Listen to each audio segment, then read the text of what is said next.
வேதத்துல எபிரேய ஆக்கியோன் எழுதின ஒரு வார்த்தைய நம்ம இன்னைக்கு தியானிக்கலாம். அநேக நேரத்துல வேத வசனங்களை வெறுமனே நம்ம வாசிச்சுட்டு போயிடுறோம். அதுக்குள்ள இருக்கிறதான ஆழமான கருத்துக்கள், அதுல பதிந்து இருக்கிறதான சத்தியங்கள் நம்மளோட கண்களுக்கு வெளிச்சத்தை தர்றதுன்னு தெரியாம மேலோட்டமா நம்ம வாசிச்சுட்டு போயிடுறோம். இது பிசாசனோட தந்திரமா இருக்குது. வசனத்தை நம்ம ஆழமா தெரிஞ்சுக்கிட்டோம்னா, அந்த வெளிப்பாடு நமக்கு வந்துருச்சு அப்படின்னா நம்ம எப்படியோ ஜெயம் பெறுகிறவர்களா மாறிடுவோம்னு அவனுக்கு தெரியும். அதனால சத்ரு என்ன பண்றான்னா, நம்மளோட ஆவிக்குரிய கண்களை குருடாக்கி வச்சு, வேதத்தை எவ்வளோ நேரம் படிச்சாலும் பரவாயில்ல, எவ்வளோ அதிகாரங்களை வாசிச்சாலும் பரவாயில்ல, ஆனா அது உனக்கு புரியவே கூடாது அப்படிங்கிறதுல சத்ரு தீர்மானமா இருக்கிறான் அப்படிங்கிறது நமக்கு நல்லாவே தெரியுது. வேதத்துல பாருங்க, எப்படி ஆண்டவர் ஒரு தெய்வீக பரிமாற்றத்தை கொண்டு வராரு அப்படிங்கிறத எபிரேயர் 10வது அதிகாரத்துல 14வது வசனத்துல இப்படி நம்ம பாக்குறோம். அதாவது அந்த ஆசிரியர் எழுதும்போது என்ன சொல்றாருன்னா, ஏனெனில் பரிசுத்தமாக்கப்படுகிறவர்களை ஒரே பலியினாலே, அதாவது ஏசாமியை குறித்து இங்க சொல்லப்பட்டிருக்குது, இவர் என்றென்றைக்கும் பூரணப்படுத்தி இருக்கிறார். இந்த இடத்துல பாருங்க, ரெண்டு வார்த்தைகள் பயன்படுத்தப்படுது. அதாவது என்றென்றைக்கும் அப்படிங்கிற வார்த்தையும், பூரணப்படுத்தி இருக்கிறார் அப்படிங்கிற வார்த்தையும், இது பயங்கரமான ஒரு பவர்ஃபுல் வேர்டா இருக்குது. ஆனா இந்த வார்த்தையை நம்ம புரிந்து கொள்றது இல்ல. தெய்வீக பரிமாற்றம் அப்படிங்கிற புஸ்தகத்துல நான் அதை வாசிக்கும் போது அதனோட கருத்து ரொம்ப ஆழமா இருந்ததை நான் பார்த்தேங்க. அதனாலதான் அந்த காரியத்தை உங்ககிட்ட ஷேர் பண்ணணும் அப்படின்னு சொல்லி இந்த வார்த்தைகளை நான் எடுத்தேன். பாருங்க, இந்த ரெண்டு வார்த்தைக்கும் வல்லமை இருக்குது. இந்த ரெண்டு வார்த்தையிலும் ஒட்டுமொத்த மனுக்குலத்துல இருக்கிற எல்லா ஜனங்களோட தேவைகளையும் சந்திக்கிற ஆண்டவரோட தியாக மரணத்தை இது ரொம்ப தெளிவா விளக்கி சொல்லுது. அதனோட பலன் இன்னைக்கு வரைக்கும், அன்னையில இருந்து இன்னைக்கு வரைக்கும், இனி இதுக்கு மேல பிறக்கிறவங்களுக்கு கூட இதனோட பலன் நித்திய நித்தியமா தொடரும் அப்படிங்கிறத இந்த வார்த்தையின் மூலமா நம்ம புரிந்து கொள்ள முடியும். இந்த தியாகத்தின் அடிப்படையில தான் பிலிப்பியர் 4:19 அப்போஸ்தலனாகிய பவுல் சொல்றாரு, தேவனாகிய கர்த்தர் தம்முடைய ஐஸ்வர்யத்தின்படி உங்கள் குறைவையெல்லாம் கிறிஸ்து இயேசுவுக்குள் மகிமையிலே நிறைவாக்குவார் அப்படின்னு சொல்றாரு. அப்ப எதனால அப்படி சொல்றாரு அப்படின்னா, இந்த உலகத்துல இருக்கிற எல்லா ஜனங்கள் கிட்டயும் குறைகள் இருக்குது, குற்றங்கள் இருக்குது. அதாவது குறைகள் அப்படின்னு சொல்லும் போது, நம்ம சரீரத்துக்கு தேவையான காரியங்கள் கிடைக்காம இருக்கிற குறைவு மட்டும் இல்ல, நம்ம கிட்ட நிறைய பாவ பழக்க வழக்கங்கள் இருக்குது. அது நமக்கு அது அது நம்மளோட வாழ்க்கையில நம்ம குறைவா காணப்படுறதுக்கு ஒரு காரணமா இருக்குது. அப்ப அந்த குறைகள் அப்படின்னு சொல்லும்போது, நம்ம வியாதியா இருக்கோம் அப்படின்னா ஆரோக்கியத்துல நம்ம குறைவுபட்டு இருக்கிறோம். நம்ம சாபத்துல மாட்டிட்டு இருந்தோம் அப்படின்னா ஆசீர்வாதத்துல இருந்து, அதாவது சாபத்துல இருக்கிறவங்க அந்த ஆசீர்வாதம் அப்படிங்கிற ஒரு காரியம் இல்லாம நம்ம குறைவுல இருக்கிறோம். அப்போ அதுக்கு தேவையான விடுதலை நமக்கு தெரியல, எங்க இருக்குது அப்படின்னு தெரியல. அதனால்தான் பவுல் சொல்றாரு, கிறிஸ்துவானவர் உங்கள் குறைவை எல்லாம் கிறிஸ்து இயேசுவுக்குள் மகிமையிலே நிறைவாக்குவார். அப்ப நீங்க குறைவுள்ளவங்களா இருந்தாலும், சந்தோஷத்துல குறைவா இருக்கலாம், சமாதானத்துல குறைவா இருக்கலாம், ஆரோக்கியத்துல குறைவா இருக்கலாம், ஆசீர்வாதத்துல குறைவுபட்டிருக்கலாம். ஆனா இந்த குறைவு எல்லாத்தையும் நிறைவாக்குகிற ஒரு ஆண்டவர் இருக்கிறாரு. அந்த ஆண்டவர் உங்களோட குறைவுகளை கிறிஸ்துவுக்குள்ள அவர் மகிமையில நிறைவாக்குவார் அப்படிங்கிறத, அந்த சத்தியத்தை அவர் தெளிவா சொல்றாரு. நான் சொன்னது போல, மனுக்குலத்துல ஏராளமான பிரச்சனைகளுக்கு பலவிதமான தீர்வுகளை ஆண்டவர் கொடுக்கல. அதுக்கு மாறா எல்லா தீர்வுக்கும், எல்லா பிரச்சனைக்கும் தீர்வா, எல்லா பிரச்சனையும் தீர்க்கக்கூடிய ஒரே ஒரு தீர்வு தர்றாரு. அதுதான் நமக்கு பதிலா இருக்குது. அதாவது நம்ம பிரச்சனை வேற வேற ரூபத்துல இருக்கலாம். நம்ம நம்மளோட பிரச்சனைய, நம்மளோட சொந்த தேவைய தீர்க்க முடியாத ஒரு கட்டத்துல நம்ம இருக்கலாம். ஆனா தேவனுடைய பதில நம்ம பெறணும் அப்படின்னா, நம்ம ஆண்டவரோட சிலுவையில வரணும், சிலுவை கிட்ட நம்ம வரணும். ஏன்னா நமக்கு தேவையான எல்லா காரியங்களும் அந்த சிலுவையில தான் இருக்கு அப்படிங்கிறத நம்ம தெரிஞ்சுக்கணும். சிலுவையில ஆண்டவர் என்னென்ன காரியத்தை எல்லாம் நிறைவேற்றி இருக்கிறாரு அப்படிங்கிறத ஏசாயா தீர்க்கதரிசி 53வது அதிகாரம் 10வது வசனத்துல அவர் ஏற்கனவே கிட்டத்தட்ட 700 வருஷத்துக்கு முன்னாடியே அதை பத்தி அவர் சொன்னாரு. அவர் என்ன சொன்னாரு அப்படின்னா, ஆண்டவராகிய இயேசு கிறிஸ்து பாவ நிவாரண பலியா தேவனுக்கு செலுத்தப்பட வேண்டிய கர்த்தருடைய ஊழியனோட ஆத்மாவை பத்தி அவர் விளக்குறாரு. அதாவது புதிய ஏற்பாட்டுல எழுத்தாளர்கள் எல்லாருமே ஒரே மனசா அவங்க எழுதின காரியம். அவர் யாரு, அதாவது அந்த ஆத்துமா யாரு, பலி செலுத்தப்பட வேண்டிய ஆத்துமா யாரு அப்படிங்கிறத எல்லாரும் இனம் கண்டு கொண்டாங்க. அது யாருன்னா அது இயேசு அப்படின்னு இனம் கண்டு கொண்டாங்க. இந்த தியாக பலியினாலதான் ஆண்டவர் என்ன பண்றாரு அப்படின்னா, நம்மளோட பாவங்களை அவர் தன்னோட தனக்கு மேல தன்னோட தலையில எல்லாத்தையுமே அவர் ஏற்றுக்கொள்றாரு. பாருங்க, வசனம் சொல்லுது, நாம் எல்லாரும் ஆடுகளை போல வழி தப்பி திரிந்து அவனவன் தன் தன் வழியிலே போனோம், கர்த்தரோ நம்ம எல்லாருடைய அக்கிரமத்தையும் அவர் மேல் விழ பண்ணினார். அப்போ மேல சொல்லப்பட்ட காரியம், அதாவது வசனத்துல என்ன சொல்லியிருக்குது அப்படின்னா, அப்போ நம்ம எல்லாரும் பிரச்சனையில இருக்கிறோம். இந்த பிரச்சனைக்கு காரணம் நம்ம ஏதோ பெரிய பாவம் செஞ்சுட்டோம், கொலை செஞ்சுட்டோம், அல்லது விபச்சாரம் பண்ணிட்டோம், களவு செஞ்சுட்டோம் அப்படின்னு சொல்லி நம்ம நினைக்க முடியாது. ஏன்னா நிறைய பேர் இந்த பாவங்களை நம்ம செய்யல. ஆனா நம்ம எல்லாரும் ஏகமா சேர்ந்து ஒரு பாவத்தை செஞ்சிருக்கிறோம். அது என்ன அப்படின்னா, நம்ம நம்ம சொந்த வழியில நம்ம போகணும் அப்படின்னு நினைச்சு நம்ம எல்லாரும் நம்மளோட சொந்த வழியில போறோம். அப்ப நம்ம எப்போ நம்ம சொந்த வழியில போக ஆரம்பிக்கிறோமோ, ஆட்டோமேட்டிக்கா நம்ம ஆண்டவருக்கு நம்மளோட முதுகுகளை தான் நம்ம காண்பிப்போம் அப்படின்னு சொல்லி வேதத்துல சொல்லப்பட்டிருக்குது. நம்ம நம்ம முதுக ஆண்டவருக்கு காட்டியிருக்கிறோம். இந்த முதுக காட்டுற காரியத்துக்கு ஒரு எபிரேய சொல்லல இப்படி சொல்லுவாங்க. அதாவது அவான், AVON, அவான் அப்படிங்கிற அந்த பதத்தை உபயோகிப்பாங்க. அவான் அப்படின்னா அக்கிரமம் அப்படின்னு அதை மொழிபெயர்த்து சொல்லுவாங்க. இத வேறு விதமா சொன்னா முரட்டாட்டம் அப்படின்னு கூட சொல்லுவாங்க.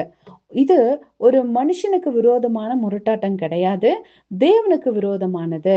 இதுதான் உபாகமம் 28வது அதிகாரத்துல சொல்லப்பட்டிருக்கிற எல்லா வித சாபங்களுக்கும் பிரதான காரணம் இந்த அவான் அப்படிங்கிற வார்த்தை தான். இந்த அக்கிரமம், இந்த முரட்டாட்டம் தான். பாருங்க, அக்கிரமமோ முரட்டாட்டமோ வேறு எந்த தமிழ் சொல்லோ அவான் அப்படிங்கிற வார்த்தையின் அதனோட முழு அர்த்தத்தை நமக்கு எடுத்து காட்டுறது இல்லையாமா. இப்போ உதாரணத்துக்கு வேதாகமத்துல இப்படி உபயோகம் பண்ணப்பட்டிருக்குது. அவான் அப்படிங்கிறது அக்கிரமத்தை மட்டும் சொல்லல, அந்த அக்கிரமத்துக்கு ஒரு தண்டனை வரும் இல்லையா, அக்கிரமத்தோடு கூடிய ஒரு தண்டனையும் இருக்குது, தீய விளைவுகள் இருக்குது. அப்போ அக்கிரமத்தை மட்டும் அந்த வார்த்தை சொல்லல, அக்கிரமத்தோடு வர்ற அந்த தண்டனையும் சேர்த்துதான் அது கூறுது அப்படின்னு சொல்லி ஸ்காலர்ஸ் எல்லாம் சொல்றாங்க. இப்போ உதாரணமா ஆதியாகமம் 4:13 ஆண்டவர் காயின் பத்தி அங்க நமக்கு கற்றுக் கொடுக்கிறாரு. காயின் பத்தி காயின் என்ன சொல்றாரு அப்படின்னா, தன் சகோதரனை அவர் கொலை செய்யறாரு. அதுக்கு நியாய தீர்ப்பு ஆண்டவர் வழங்கும் போது காயின் ஆண்டவர் கிட்ட சொல்றான், நீங்க எனக்கு இட்ட தண்டனை என்னால சகிக்கவே முடியாது அப்படின்னு.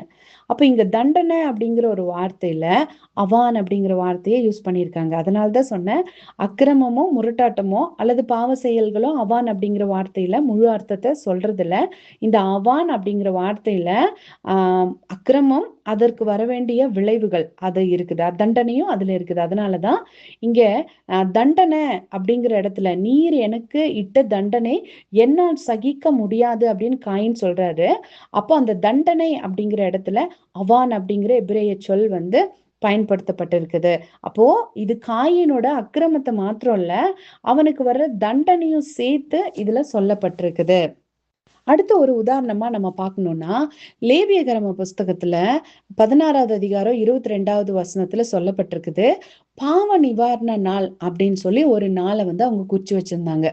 அப்போ அதுல அவங்க என்ன பண்ணுவாங்கன்னா, ஒரு ஆட்டை எடுத்துட்டு ஆண்டவரோட சமூகத்துல அவங்க அதை ஆசாரியன் கிட்ட கொண்டு வராங்க. அப்ப அந்த ஆட்டை குறித்து ஆண்டவர் சொல்லும்போது, அந்த வெள்ளாட்டுக்கடா அவர்களுடைய அக்கிரமங்களை எல்லாம் தன்மேல் சுமந்து கொண்டு குடியில்லாத தேசத்துக்கு போவதாக அப்படின்னு வசனத்துல சொல்லப்பட்டிருக்குது. அப்போ இந்த உவமானத்துல அந்த வெள்ளாடு இஸ்ரவேல் தேசத்துல இருக்கிற ஜனங்களோட அக்கிரமங்களை மாத்திரம்லாம் அக்கிரமங்களுக்கான தண்டனையும் சேர்த்து சுமந்துட்டு போகுது. அப்போ இங்கே அந்த இடத்துல சொல்லப்பட்டிருக்கிற வார்த்தை என்னன்னா, ஆண்டவர் சொல்றாரு, அந்த வெள்ளாடை கூட்டிட்டு அவர்களோட அக்கிரமங்களை எல்லாம் அதுக்கு மேல சுமத்திட்டு அது குடியில்லாத தேசத்துக்கு போகணும் அப்படின்னு ஆண்டவர் சொல்றாரு. அப்போ அது போகும்போது எப்படி போகுது அப்படின்னா, இவங்களோட பாவத்தை மட்டும் சுமக்கல. அதனாலதான் அந்த அவான்ங்கிற வார்த்தையை நம்ம ஆழமா கவனிக்கணும்.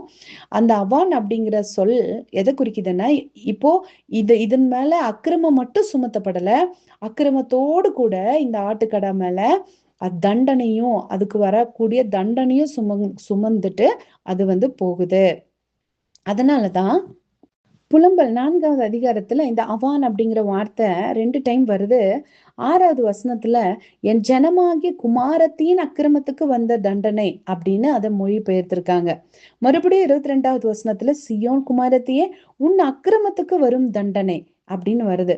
அப்ப இந்த 2 இடத்திலும் அவான் அப்படிங்கிற ஒரு தனிப்பதம் அக்கிரமத்துக்கு வந்த தண்டனை அப்படிங்கிற முழு அர்த்தத்தை குறிக்கிற மாதிரி அங்க மொழிபெயர்த்து சொல்லியிருக்காங்க. அப்போ அவான் அப்படிங்கிறது அக்கிரமம் மட்டும் இல்ல, அக்கிரமத்தின் மேல நம்ம ஒரு தப்பு செய்யறப்போ, அக்கிரமம் செய்யறப்போ அந்த அக்கிரமத்தின் மேல தேவனுடைய நியாய தீர்ப்பு ஒண்ணு வருது.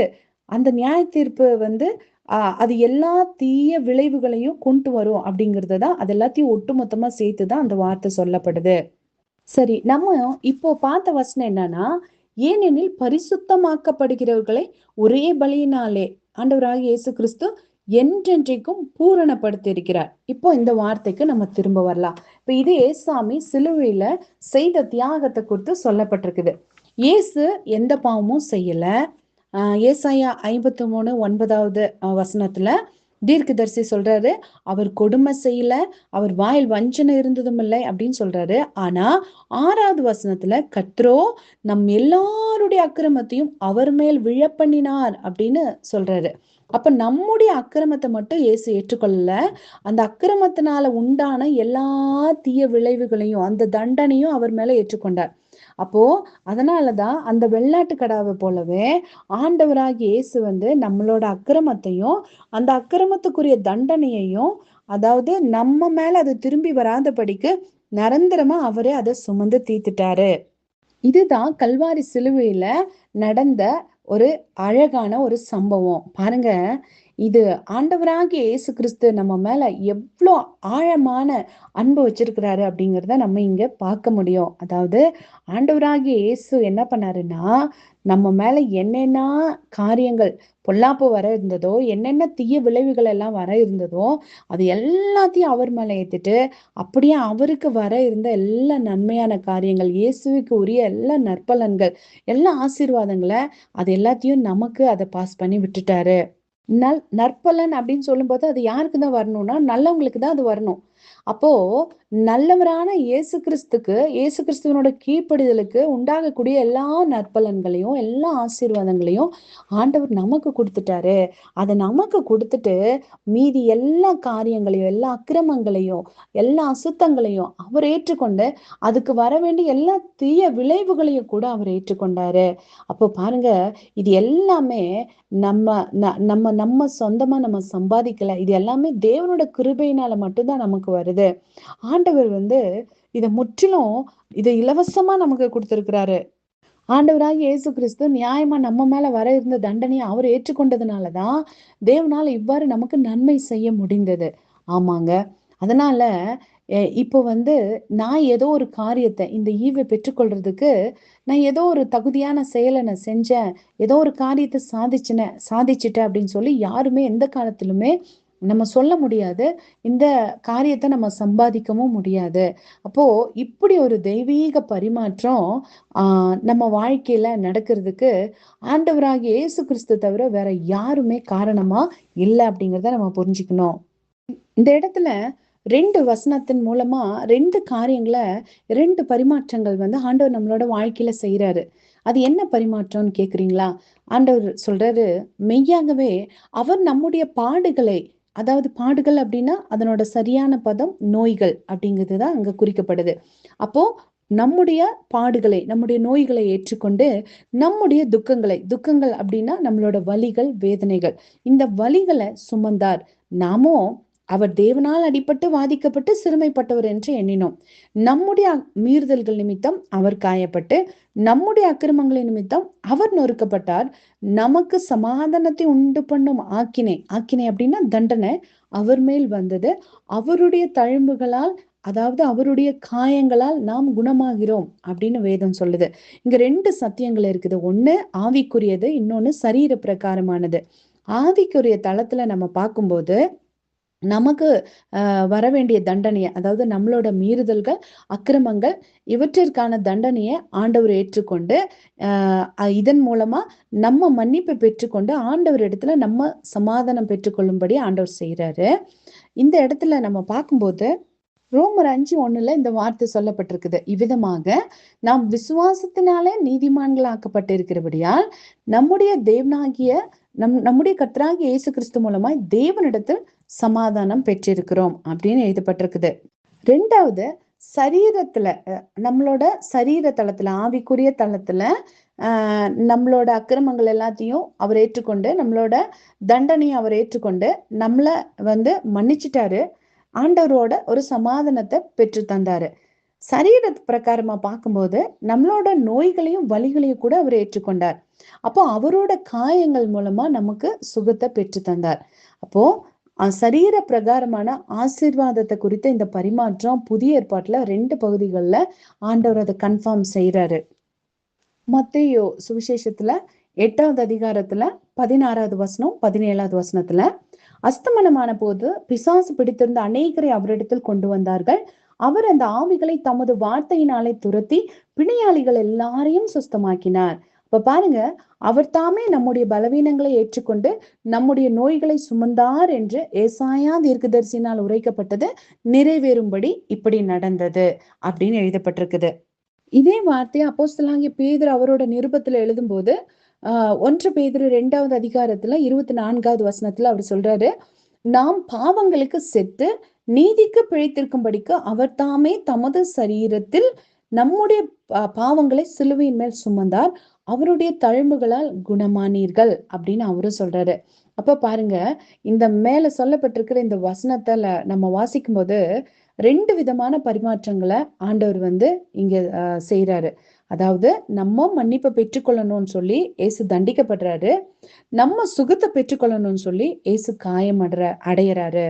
இப்ப இந்த 2 காரியம் ஒண்ணு ஆவிக்குரிய தளத்துல நடக்குது, இன்னொன்னு சரீர பிரகாரமா நடக்குது. இந்த 2 காரியத்தையும் அவர் செய்யறாரு அப்படிங்கிறத ஏசாயா தீர்க்கதரிசி 53வது அதிகாரம் 10வது வசனத்துல பல நூற்றாண்டுகளுக்கு முன்னாடியே இதை அவர் வெளிப்படுத்துறாரு. இந்த வசனத்துல 3வது ஒரு பரிமாற்றத்தை பத்தி இங்க ஆண்டவர் சொல்றாரு. அதாவது இயேசுவின் ஆத்மா குற்ற நிவாரண பலியாக ஒப்பு கொடுக்கப்படுது அப்படின்னு வேதத்துல சொல்லப்பட்டிருக்குது.